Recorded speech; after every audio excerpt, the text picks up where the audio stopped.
नमस्ते भारत। पहले मैंने आपको एकाम्बेश्वरनाथ मंदिर के बारे में बताया, जो पृथ्वी तत्व का प्रतिनिधित्व करता है। पृथ्वी तत्व अर्थात वो जो शिवलिंग है वो मिट्टी से बना हुआ है। चमेली के तेल से वहां पे अभिषेक किया जाता है। आप में से किसने वहां पे अभिषेक किया है चमेली के तेल से, या आप में से किसने वहां पे दर्शन किए हैं, या कौन दर्शन करने जाने वाला है या कौन करना चाहता है, वो हमको कमेंट करके अवश्य बताएं।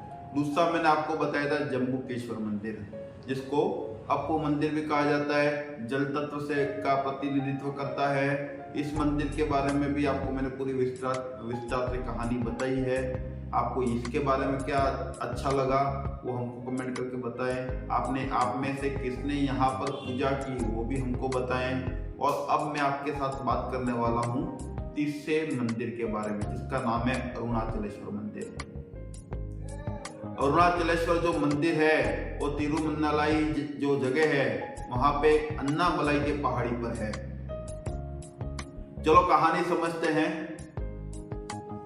जो ये तिरुमन्नालाई के पहाड़ी पे, जो अन्नामलाई की पहाड़ी पर जो ये मंदिर है, उसके बारे में कहा जाता है कि एक बार पार्वती जी ने भगवान शिव जी के जो नेत्र है वो बंद करवा दिए, और शिव जी के नेत्र बंद करने से करोड़ों साल तक पूरे विश्व में अंधकार हो गया, पूरी ब्रह्मांड में अंधकार हो गया।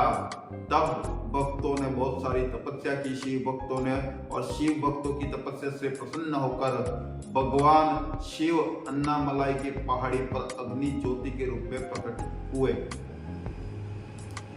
एक दूसरी कहानी इस प्रकार से है, जो प्रचलित भी है और आप में से बहुत सारे लोगों ने शायद सुनी भी होगी, कि एक बार भगवान विष्णु और ब्रह्मा जी के बाद वाद विवाद हो जाता है। मध्य में ब्रह्मा जी और भगवान विष्णु के मध्य में विवाद हो जाता है। ब्रह्मा जी बोलते हैं कि श्रेष्ठ तो मैं हूँ, भगवान विष्णु बोलते नहीं श्रेष्ठ मैं हूँ। ब्रह्मा जी ने बोला बड़ा तो मैं हूँ, ब्रह्मा जी ने बोला बड़ा मैं हूँ, लेकिन विष्णु जी ने भी बोला बड़ा तो मैं भी हूँ, मैं भी श्रेष्ठ हूँ, मैं भी जगत का पालन करता हूँ। लेकिन ब्रह्मा जी जिद पे अड़ गए कि भाई तुम तो पालन तब करोगे जब मैं सृष्टि बनाऊंगा।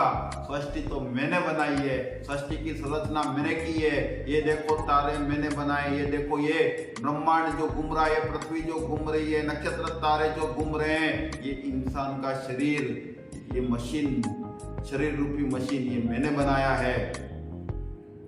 इन दोनों के मध्य में भगवान विष्णु और ब्रह्मा जी के मध्य में इस प्रकार से विवाद चल रहा था। इन विवाद को शांत करने के लिए भगवान शिव अग्नि ज्योति के रूप में प्रकट हुए और दोनों को चेतावनी दी कि आप में से जो भी इस ज्योति का आरंभ और अंत ढूंढ लेगा वही श्रेष्ठ है, वही तो बड़ा है जो इसका आरंभ और अंत ढूंढ लेगा। जिस दिन आप इससे समझ लीजिए, जिस दिन आप आपका आरंभ और अंत समझ लेते हैं, आपका आरंभ अर्थात आपकी उत्पत्ति, उसका कारण, और आपका अंत अर्थात आपका मोक्ष जिस दिन आप समझ लेते हैं, उस दिन आप बड़े बन जाते हैं। उससे बड़ा कोई नहीं हो सकता। पूरे विश्व में, अमेरिका में, यूएस में, हर जगह पे धनाढ्य की पूजा होती है, जो अमीर होता है उसकी पूजा होती है। लेकिन मेरा भारत देश ही एक ऐसा है जहाँ साधु सन्यासी की पूजा होती है। एक साधु अगर किसी को बोल दे कि भाई इधर 50 करोड़ देना है, आदमी सोचे बिना दे देता है। यहाँ साधुओं की, सन्यासियों की, त्यागियों की पूजा होती है, वहाँ धनाढ्य की पूजा होती है। जब आप आपका आरंभ और अंत समझ लेंगे तो आप बड़े हो जाएंगे। तो इधर भगवान विष्णु और ब्रह्मा जी को चेतावनी दे दी कि आप इसका आरंभ और अंत ढूंढ के बताओ, जो ढूंढेगा वही बड़ा। भगवान ब्रह्मा जी ने हंस का रूप धारण किया और हंस का रूप धारण करके ऊपर की तरफ उस ज्योति के जाने लगे। भगवान विष्णु उस ज्योति के निम्न स्तर पे, अच्छा नीचे की तरफ जाने लगे कि इसका आरंभ और अंत कहाँ है, चलो ढूंढ के आते हैं। भगवान विष्णु नीचे गए, बहुत नीचे तक गए, लेकिन उनको आरंभ और अंत प्राप्त हुआ नहीं। ब्रह्मा जी भी गए ऊपर, बहुत ऊपर गए, लेकिन इतना ऊपर भी नहीं जा पाए कि उसका आरंभ और अंत मिल जाए। आखिर में दोनों के दोनों वहां पे, वही जगह पे, वो अन्नामलाई की जो पहाड़ी है, वहां पे दोनों के दोनों उपस्थित हुए और भगवान विष्णु ने हाथ जोड़े ज्योति के सामने और कहा कि हे ज्योति, हे पवित्र देवता, हे ईश्वर, हे शिव, मुझे तो इस ज्योति का आरंभ और अंत मिला नहीं। मैं अपनी पराजय स्वीकार करता हूँ, मैं यहाँ पे पराजित हो गया क्योंकि मुझे आरंभ भी नहीं मिला और अंत भी नहीं मिला। ये भगवान विष्णु को बड़ा बनाता है, भगवान विष्णु की विनम्रता उनको बड़ा बनाती है। ऐसी बहुत सारी कहानियां हैं। लेकिन ब्रह्मा जी, ब्रह्म का मतलब होता है खलु ब्रह्मा अर्थात असत्य। उन्होंने जो दुनिया बनाई है उसमें ही तो बहुत सारी चीजें असत्य हैं, बहुत सारी माया प्रेरित की है। हालांकि इस माया को क्रिएट करने में भगवान विष्णु का भी बहुत बड़ा हाथ है, क्योंकि जब तक आप संसार में झूठ के पीछे नहीं दौड़ोगे, अगर झूठ के पीछे दौड़ोगे तो भ्रमित होंगे, उसमें से जो निकलेगा वही तो सत्य होगा। बहुत सारा मंथन होगा, उसमें से तो एक रस निकलेगा।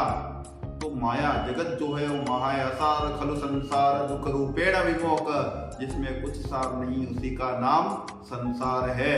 लेकिन वो संसार को बनाने वाले भगवान ब्रह्मा जी ने इधर असत्य कह दिया।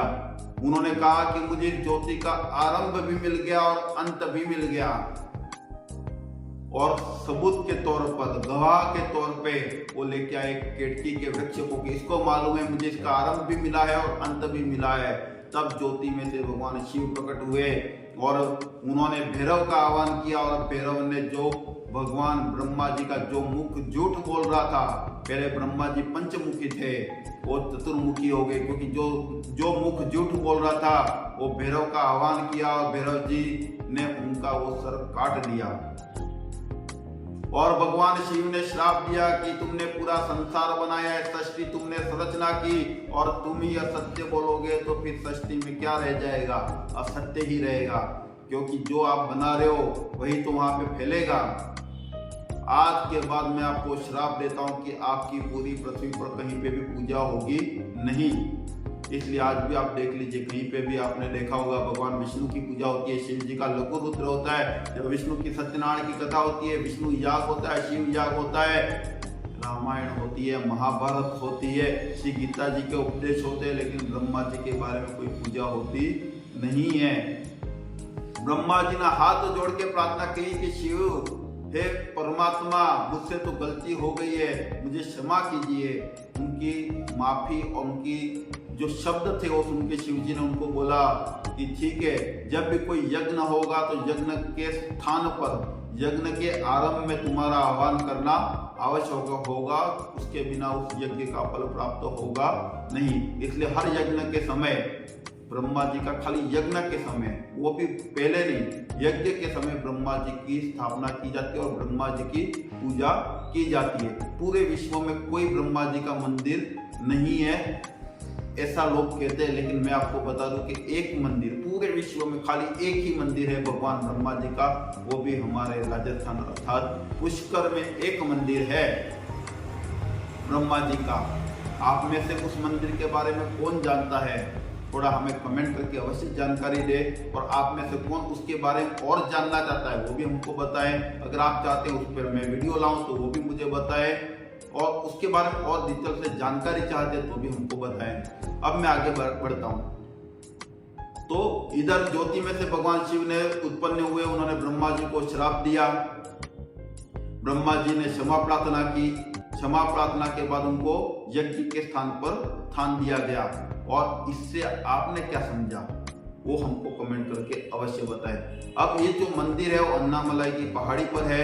इस मंदिर की जो 4 द्वार है इस मंदिर के, जिसको साउथ में कहा जाता है गोपुरम द्वार, जिसमें जो सबसे बड़ा है वो 217 फीट का है और उसको कहा जाता है राजा गोपुरम। 24 एकड़ का मंदिर है, भारत का सबसे जो बड़े मंदिर है उसमें से 8वां सबसे बड़ा मंदिर है। इसका जो द्वार है ना राजा गोपुरम, वो भारत का 3रा बड़ा द्वार है। ये अरुणाचलेश्वर मंदिर जो है शिव के धामों में सबसे बड़ा मंदिर माना जाता है। शिव मंदिरों में ये सबसे बड़ा मंदिर माना जाता है। इससे सीखा क्या हमने ये सीखा इस बारे में कि भाई अग्नि जो होती है सत्य का प्रतीक होती है, इसलिए कभी भी यज्ञ करते समय अग्नि के सामने झूठ नहीं बोले, वरना अग्नि आपको भैरव के रूप में आके आपका विनाश कर सकती है। अग्नि जो होती है वो सत्यता का प्रतीक मानी जाती है। अग्नि का काम है शुद्ध करना, इसलिए आपको जब आप यज्ञ करते हो तो आपके कर्मों को फिल्टर कर देती है, शुद्ध कर देती है। आपको शुद्ध अग्नि ही कर सकती है, इसलिए शायद रामायण में शब्द आया है अग्नि परीक्षा।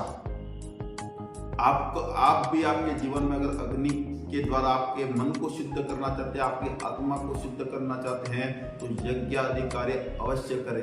मैं हमेशा एक लाइन कहता हूँ, कौन कहता है यज्ञ की अग्नि में चमत्कार नहीं होता है। अगर सही तरीके से यज्ञ करोगे तो निश्चित ही आपको फल प्राप्त होगा। क्योंकि राजा दशरथ ने भी पुत्र प्राप्ति के लिए यज्ञ ही किया था, भगवान राम ने भी अश्वमेध यज्ञ किया था, युधिष्ठिर ने भी राजसूय यज्ञ किया था।